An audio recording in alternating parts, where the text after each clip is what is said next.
This is the type of thing where it can gather momentum and be done. There are some questions. I mean, if you have two 15-team leagues, that means because you would have to have a rolling interleague schedule with the odd number of teams in each league, you would have some teams finishing up their seasons with interleague play. That doesn't really make some people happy. Some teams actually support the divisions. There's the question about which team would have to switch from the National League to the American League.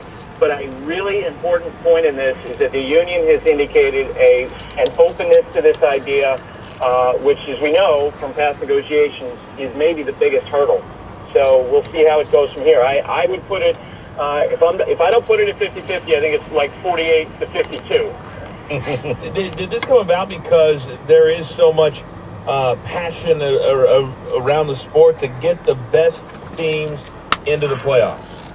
Yeah, that's part of it. And I know some players feel like, hey, if you're in the American League East, quite literally, you have a 1-in-4 chance to win the division. If you're in the National League Central, you get a 1-in-6 chance of winning the division because there's 6 teams in that league.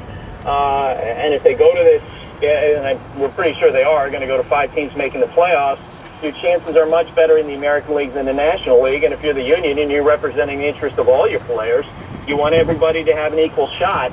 And by the way, in the issue of which team would switch, there is momentum for the Houston Astros to be that team. Because remember, guys, they're in the middle of a sale now to Jim Crane, and so baseball's in a great position to make that one of the conditions of the sale, where they tell them, hey, we love having you on board, we want you to take over the Astros, but to take advantage of the natural rivalry between the Rangers and the Houston Astros, we want you to be the team to switch leagues. ESPN Baseball insider Buster Olney from ESPN The Magazine on SportsCenter Saturday on ESPN Radio.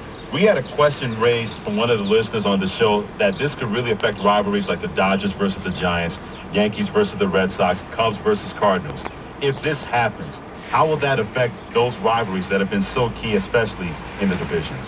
Well, one of the questions, and I don't have the answer to this because I don't think they're this far along in having the discussions about it at the ownership level, is what do you do with the schedule? I would presume that they would go to more an even format rather than playing 18 games within your division.